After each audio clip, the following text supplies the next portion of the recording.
So now we're moving on to the bonus material that we promised you after the question and answer period.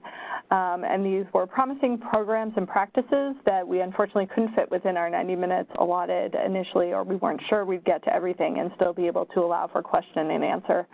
The first thing that we thought was really interesting that we wanted to share but seemed a little more specific is using case managers with lived experience, so particularly on the drug treatment side, people who are in recovery or have a history with recovery to do some of the case management services. And here's Judge Fabianos talking about that. All of them are certified substance abuse counselors who have been through the criminal justice system before. Does a couple things. They give me much more realistic assessments. They can do an ASAM, they can do a rant or a screening, and give me a really good assessment on what's going on with somebody. And here's Nate Summers, one of those case managers, talking about some of the benefits of using someone's lived experience, but also what some of the pitfalls can be that you need to be wary of. And I am a person who's been through the court system. I'm in recovery, and I'm very proud of that, so I don't mind that as being disclosed at all.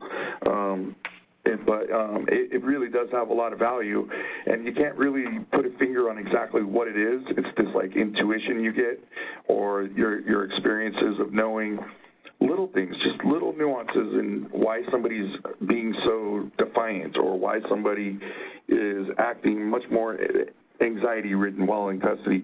Just knowing who they're sitting next to. You know, is it somebody from a rival gang? Is it somebody who's a protective custody guy and they're sitting next to each other? Knowing those little things will improve your ability to communicate with them. And also, if for some reason, like this is not the hugest community in the world, a lot of people that I assess have actually been in jail with me. And they know who I am. They know what I'm about, you know. And I have earned credibility with them on levels that most people probably couldn't initially just because of that. And when you have credibility with somebody that you're asking them very personal questions and they know your motive for why you're asking it, it's probably going to improve how honest they'll be, I would assume. So there's a lot of different reasons why it's a benefit. But there's also another side to it. It can be a liability as well. There's also another side where, you know, I've myself fallen into this where I got sober a certain type of way. This is what happened. The situation was created by somebody else, so I'm going to create that same situation for you. And then when the person fails, somehow take it personally and just want to throw in the towel. Well, they're never going to get it. Why would you say that? Well, that's how I got it, and they didn't do it. You know what I mean? Well, everybody's experience is different. You know what I mean? But we sort of unintentionally create these biases of things that our experience has taught us, and not everybody's experience is the same. So we do watch for that as well. Another thing Nate shared with us about using folks who are in recovery as case managers, when you're working with people who have significant mental health issues or in combination with substance use issues, there's an emotional toll of that. There can be deaths due to either overdose or suicide, and when you're dealing with folks, particularly in recovery, you need to be mindful of those limits and the effects and the impact on people's mental health who are working in the courts or on the treatment side. And Nate was talking about this specifically for people with lived experience, but I think that's important to be mindful of for everyone working with these difficult to serve populations where there can be those real significant traumas in the courtroom even. The next thing we wanted to talk about or highlight, this is something that's really central to the collaborative court model, and that's talking about the role of the judge in supporting treatment. But we wanted to highlight this role as something more than just a collaborative court role, because whenever the courts are working in supporting treatment, many of those same principles can be used. And so we wanted Judge Flavianos to talk about that here. I think it's the connection that matters, and the demeanor. If the client has the perception that the court cares about them, that is the key. So if they leave with that perception, then that's happening. And here's Nate talking about how Judge Flavianos does that. he uses it almost like a theater in terms of he rewards the people who break down and get honest and want to do a program, and then the other people who are defiant get to see that he's actually trying to work with them and get them out of jail instead of putting them in jail, right? He's like making parole go faster because he wants them out of jail before parole does. So there's this thing that happens where we get all this trust from the inmates because they see how hard we're working to get them out of custody, even though they did everything they could to get there. And here's Judge Flores talking again about the role of the judge.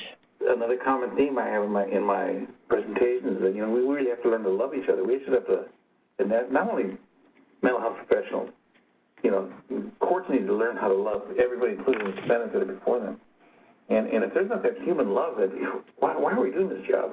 This is a crazy job to do if you don't really care about the people you're working with. And so in that last slide, Judge Slavianos talked, or Nate actually talked about sort of getting people out of jail quickly. And one of the questions we got in one of the clips earlier that Judge Slavianos mentioned talked about jail sanctions and the research about this. So I mentioned that we'd have a future slide about that, but this is what Judge Slavianos said in our interview summarizing the research. There's a lot of traditional thinking barriers. The silo effect is one. There are other traditional thinking barriers that come into play as well. Use of jail time is huge. The NPC research has got the data on jail as a behavior change mechanism, works in 2 to 6 day dosages, and it's contraindicated. In other words, gives you worse results if you use more than 6 days.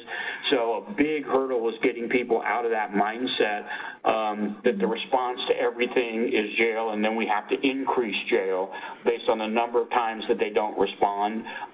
And so that's Judge Slavianos describing the research, but then here's him commenting on what he learned when he started implementing and adhering to that research in his own courtroom.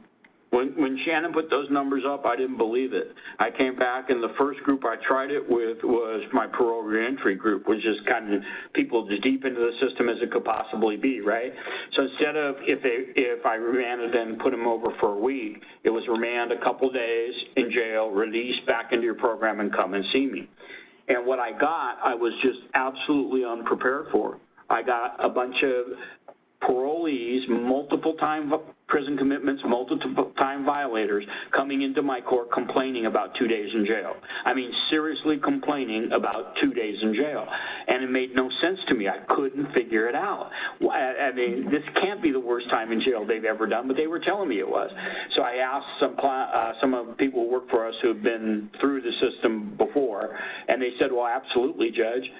They said, when you get those 90-day commitments, which used to be the return for parolees, that's like a trip to Bermuda for you. We get to rest, we get to relax, we get to get fed, we get to get strong, we get to get our dope smuggled in, we get to meet new crime partners, and then when we're released, we're ready to rip and run again. And what I hadn't realized was that long jail time, actually, it was like a pressure release valve. Their lifestyle, what they were doing, creates a lot of pressure. That commitment long-term in jail took the pressure off, and it allowed them to stay in the cycle longer. Whereas if you go 2 to 3 days and out, they can't get out of that cycle. They can never get comfortable. They stay in reception, which is the hardest place for everybody to be in a jail or in a prison. So there are a lot of things about jail and prison that I didn't understand, and I had to have people who had been through jail explain them to me. But once they did, they made perfect sense, and it is really, really, really very effective. So we also wanted to mention that there's been some data that also talks about how people with mental health issues, particularly serious mental health issues, end up staying or detained in jail longer than their counterparts from the general population for the same offenses. And that we know that sometimes people with mental health issues being in jail can sometimes really deteriorate their condition. And so we asked Dr. Gleghorn to talk a little bit about the role of jail, and this is what she said.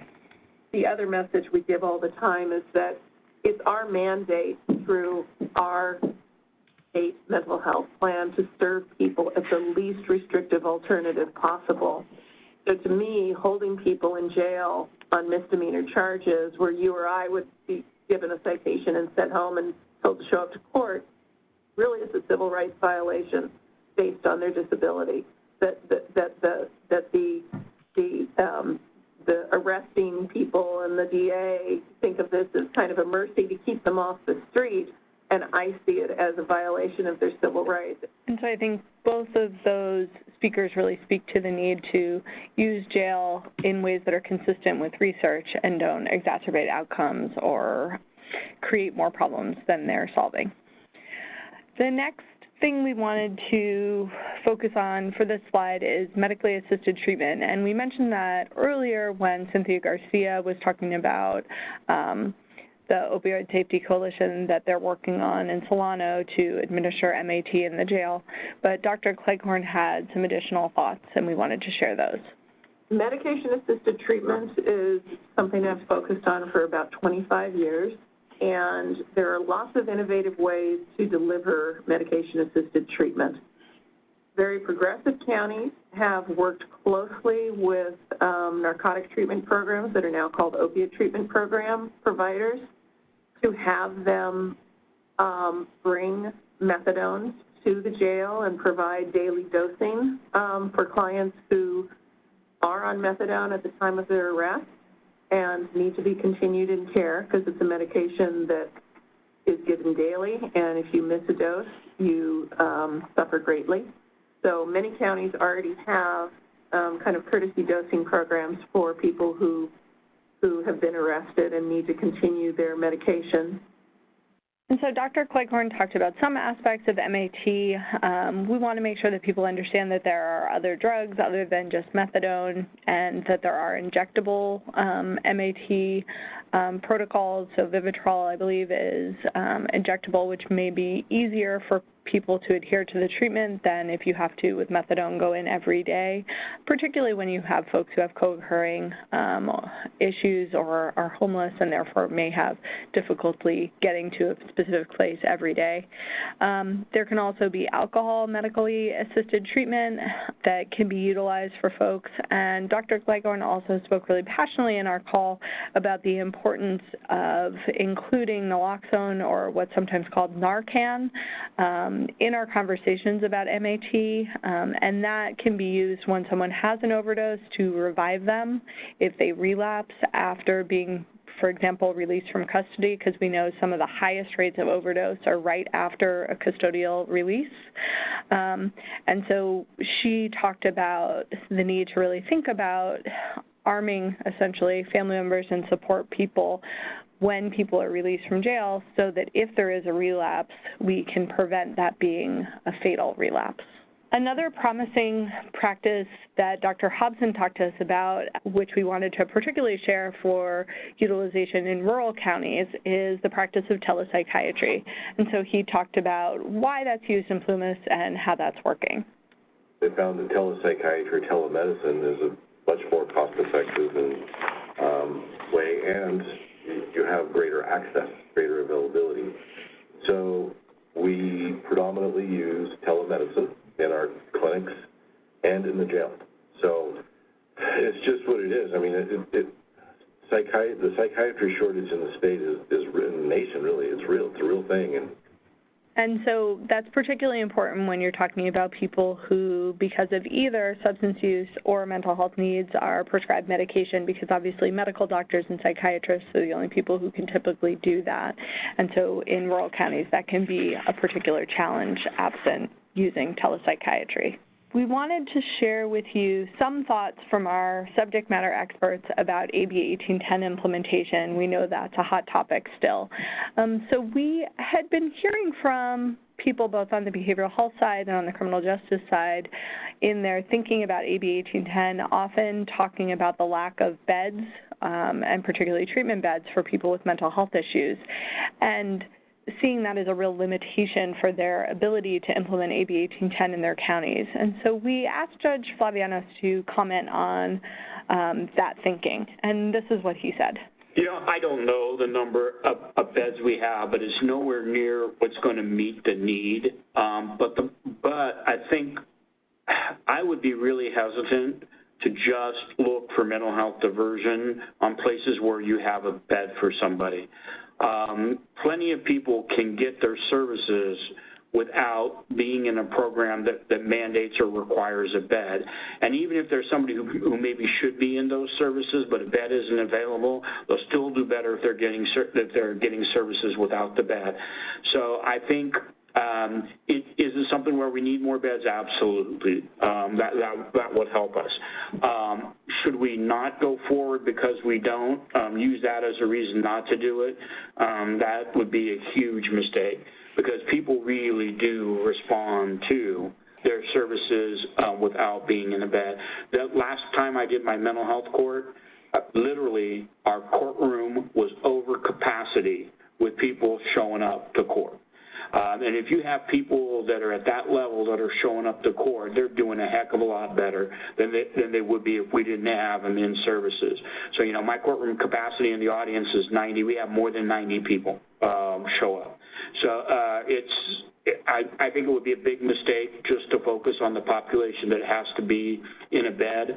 And I think even if they are in that population, I think you can provide services that will make things better, even though it's not the ideal assessed outcome. We asked Judge Manley if he could describe how AB 1810 implementation is happening in Santa Clara, and he focused on Santa Clara is one of the 15 counties getting money from Department of State hospitals because of their high rates of referral to the Department of State hospital. And so he talked about how they're using those funds to create diversion opportunities for people charged with felonies and found incompetent to stand trial. You know, what we have done is very straightforward. We have been managing misdemeanants who are IST in the community for over 5 years. And we have a very large number of them who do very well in our, our treatment modalities that presently exist, whether it be crisis residential or an FSP program. Right. With Prop 63 funding, they do well. And so that indicated to me there's really no difference between a misdemeanor and a felon in terms of mental illness. If the person's schizophrenic, the charge is different, and they may be considered more dangerous, most certainly, because the charge is more serious. But the bottom line is they can do as well in treatment out in the community if you carefully select them. And so what we've done is put together a team that it does not involve me at all. It involves the district attorney and the public defender, because most of these individuals are indigent, and the CONREP staff person, and a psychiatrist at our court, who works in our mental health treatment court, and they then recommend community treatment, and the individual is then diverted into community treatment. And this is after being found incompetent, but prior to being sent to the state hospital. So while often they are still in custody, and a number of them thus far are individuals who are sitting in jail waiting to go to the state hospital. So that's how things are working in Santa Clara as they're beginning that program. The last promising practice or program that we really wanted to highlight is in Los Angeles, the community-based restoration program that the treatment provider is Special Services for Groups, and they're working under a contract from the Office of Diversion and Reentry, or ODR, which is part of the Los Angeles County Health Services rather than County Behavioral Health. And so they are the primary treatment provider that's going to be working with that same population Judge Manley was just describing, the Department of State Hospital funded felony incompetent to stand trial diversion program, but we actually asked them to comment on the program that they've had implemented for the past 3 years, the misdemeanor IST program that Emily talked a little bit about in her clip about report templates. And so we asked their executive director, Herbert Hatanaka, to talk about how they came to be involved in that community-based restoration program for misdemeanors. So when the issue came up with Judge Bianco and the mentally incompetent to stand trial, the population in the jail that they were trying to release to community-based care, then we were fortunate to just be in one very important meeting where we were hearing about all this for the first time, and then we offered to mount a pilot project where individuals would begin to be released to our care, and we tried it out. We've been successful for 3 years now. And then we asked Emily to describe what the case management and treatment services are for the people that they're serving within that MIST program. And so Emily really gets into the nitty-gritty, talking about what the treatment looks like, but I think it's a really helpful description of how complicated services can be and what services are really needed for someone who is high needs in terms of both substance abuse and mental health issues. And so Emily describes that in great detail here. So for MIST, they're referred from jail, and ODR has a database for referrals and housing linkages. So they have a number of, they call them interim housing sites, that take different types of folks, MIST folks, some folks from their hospitals that are medically vulnerable and homeless. So they have a lot of these different sites throughout the county. For MIST, they have some specific sites because we found that smaller boutique settings are good for MIST clients or folks with more serious mental illness, not big shelter-type places. People get lost in the shuffle a little bit, so the ones they use tend to be either recuperative care or these kind of small houses that are run like sober living but are like 15 to 20 residents and have a lot of staffing and contact. So they have a couple places that they send the MIST folks that are sometimes there's only other MIST clients there. And then the main goals are, of course, some of the nuts and bolts of case management when they come out, like getting an ID, getting a birth certificate, social security card, establishing some income. We want to get them connected to a primary care doctor within 30 days of release. They need to, be linked up with a therapist and have a psychiatry appointment to make sure their medications are continued. So those are some of the front-end stuff, and then we're working on activities of daily living, so increasing their ability to take care of themselves and be independent. We're doing court competency, so we always have in the plan some goal around restoration of competency. Mental health stability, so increasing or decreasing symptoms, of course. And then substance use, there's usually a goal around substance use and either maintaining sobriety or reducing substance use, depending. And then when they're in those settings until they max out, when they reach their maximum commitment date.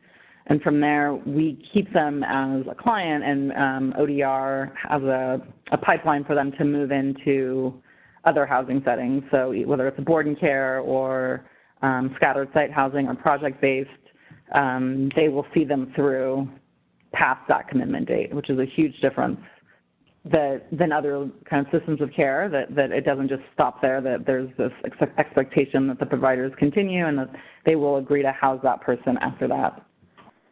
And so you can hear Emily talking about sort of really thinking proactively about the discharge planning from the court program into treatment without that additional support of the court structure, and making sure that care continues after the court involvement ends.